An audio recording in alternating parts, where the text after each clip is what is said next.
As usual, I'm going to give it a second for me while we wait for people to come on in and enter. I'm going to give it a second while we wait for people to come on in and enter. As usual, we're going to hydrate and create, man. And we're going to get busy with this chronicle.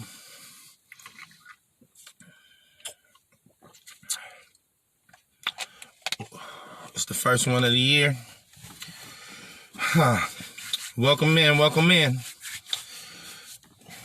Do me a favor, if you're just now arriving in, do me a favor. If you're just now arriving in, please just take a second, go ahead and share this message. You don't know who needs to hear it. Go ahead and just click that share button right there on your phone. Just do me that favor, man, because you don't never know who needs to hear this message. I'm motivated as usual, y'all. You feel me? This is the first one of the year, so we're going to kick it off right. Welcome in, everybody. Go ahead and like and share, man. Comment. As usual, we're going to hydrate first, and then we're going to create this good chronicle that I got for you. So just give me a second while we let a few people climb on in. How my brother Zohan doing? I'm going to let a couple of people climb on in here, and then we're going to get busy. We're going to do it a little different today because since how this is the first one of the year, I wanted to speak about the quarantine and what the quarantine has meant for me and what I've learned while being in the quarantine, and see if that can help anybody else out that's going through this quarantine madness just like we all are, you know? So we're going to get started here. Just give me a second. We're going to hydrate and we're going to create. So let's get busy. All right.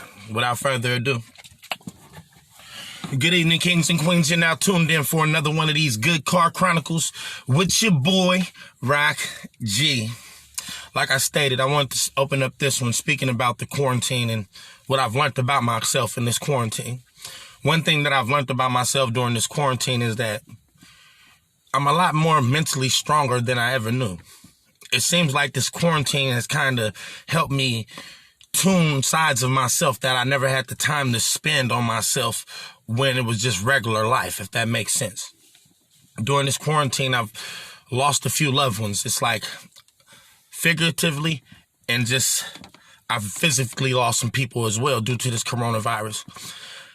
And what I'm starting to understand about myself is that the more time that I spend with myself, I become stronger on a day-to-day basis. I become more motivated. I become more inspired. It's just having that self-time to be able to sit with you. That's where you're able to fine-tune yourself and polish you into that individual that you want to be. You know how, like I always say on Car Chronicles, everybody tell you to be a sponge, but I tell you to be spongy clay. Because after your sponge meets capacity, what are you going to do with that excess water? I say wring it into that clay and mold yourself. If you don't like what you see, you could always break that pottery and keep remolding yourself until you're satisfied with what stands in front of you. This quarantine, it's time for you to be able to spend time with yourself mentally, physically, emotionally. It's time for you to tie all them loose ends that you had in your life up so that therefore you can be able to correct you as an individual. You know how everybody wants to chase clout, right? They call it the spotlight for the reason, y'all. Because when you come outside, you're presenting a finished product to the world. A lot of us are out here showing unfinished products to the world because we're so busy trying to live at everybody else's time, and it's not time for that. Take this time right now while you're sitting here in your dark place in order to fine-tune yourself and fix up on you. But that's enough of that. Let's get straight into this chronicle. So, desperation breeds disobedience. What that means is when you're caught in a desperate spot, you get disobedient to yourself. You get disobedient to your calling. You get disobedient to your purpose. Let me explain.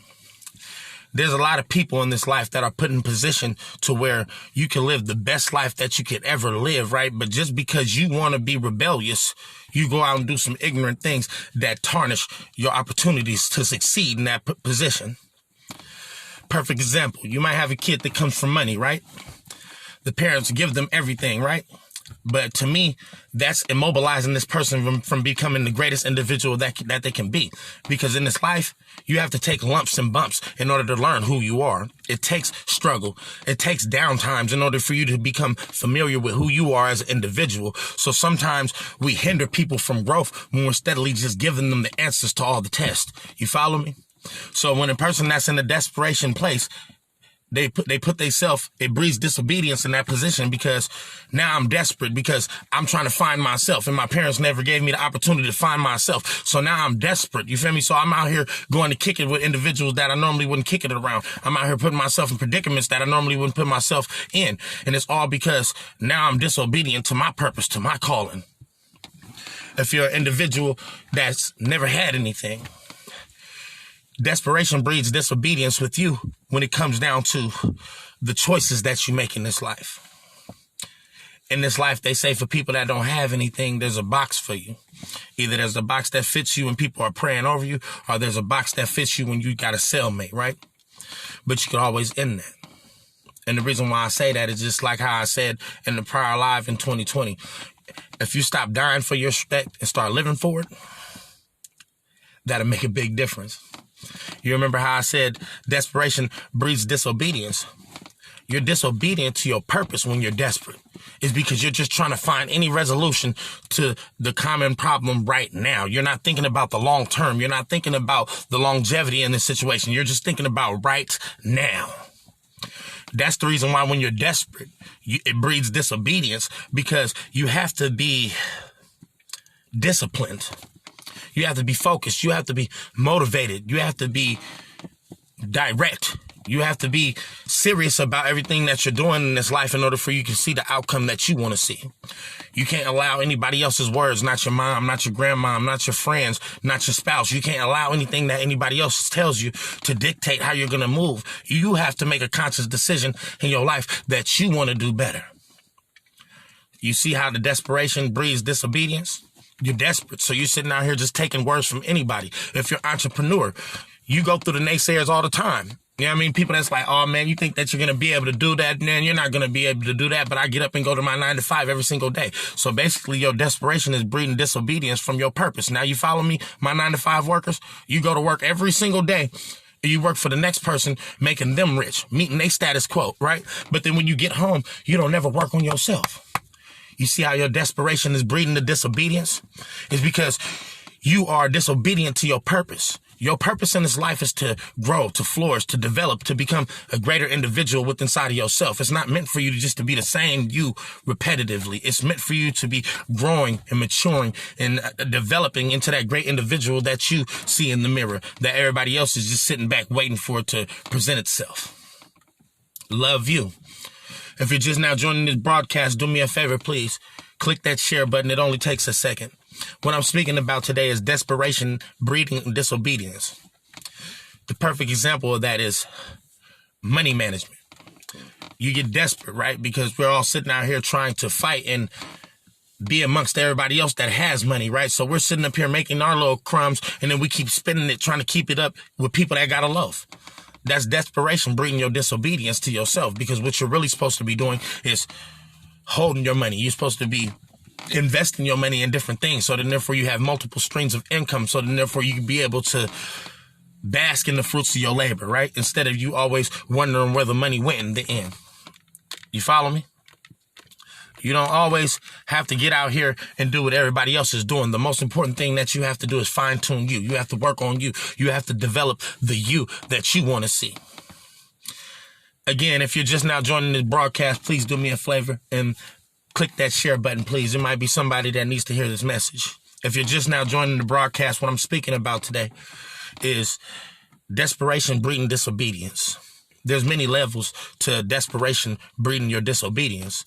It's because you might say, oh, I got this New Year's resolution that I want to do. I want to get healthier. I want to get a little bit more mentally in tune, right? But then you start kicking it around your friends, you feel me, that's already fit. So they got cheat days. So they're over here eating, and then you want to come over here and start eating. You see where your desperation is breeding disobedience in your life?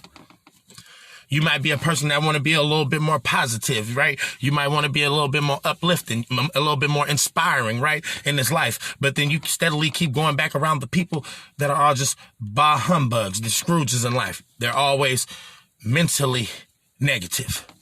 You have to break that chain. But see, that's the perfect example of your desperation breeding your disobedience to you succeeding in this life the way that you want to. You will succeed in this life through you staying motivated, you staying focused on purpose. You can't allow anything to change that. You have to mentally just get up every day and strive to be the greatest. Because if you have to have ounces of dedication, because the greatest will tell you without any hesitation, you don't win it in the game, you win it while in the preparation. You have to prepare for your glory. You have to prepare for your successes.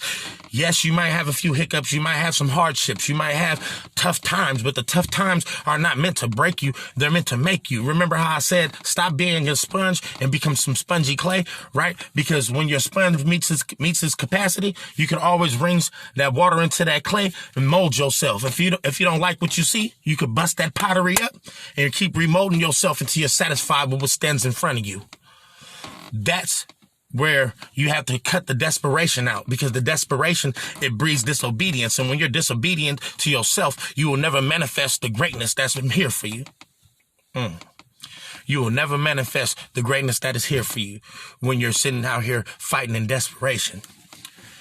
Another perfect example is just like when you put a cat in the corner, right? That's the fight or flight mentality. That's what desperation is, right?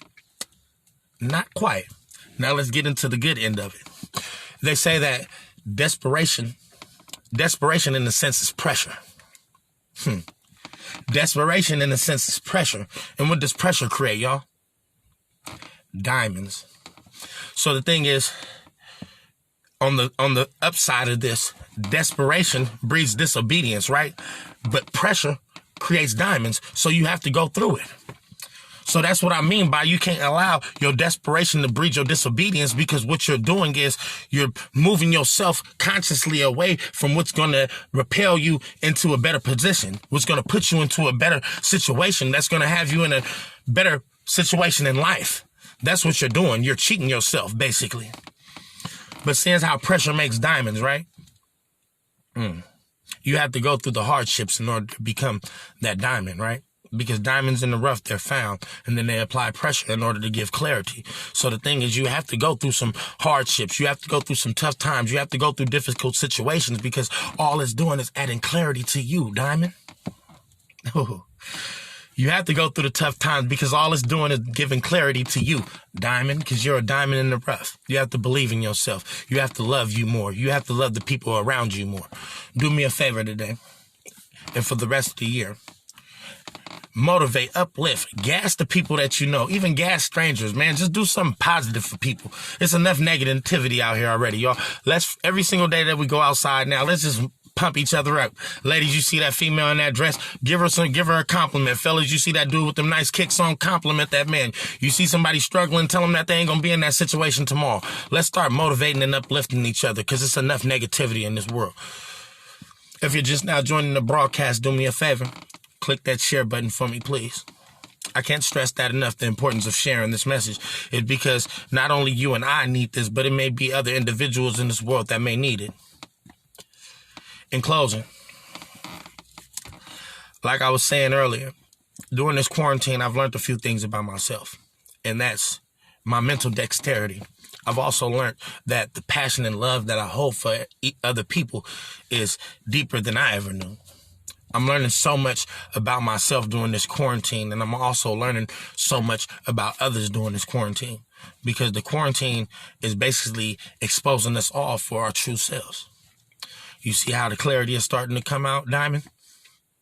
There's clarity starting to show, because, like I said, desperation, it breeds disobedience, right? But with desperation is just simply pressure, and pressure creates diamonds. So don't cheat your clarity because you want to keep rushing things. Don't rush it. It's not meant for you to rush. Allow it to develop. Allow it to form itself right there in front of you. Fine-tune yourself. Fine-tune yourself, everybody. And the word that I like to use for that is polish. Make sure that you tighten up your loose ends. Make sure that you right your wrongs. Make sure that everything that you couldn't do last year to make you a better individual, you accomplish that this year. There's no excuses. Desperation breeds disobedience, but also desperation is pressure. In order for you to see the clarity in the diamond that you are, you have to go through some pressure. As usual, I love y'all, and I'll tap back in later.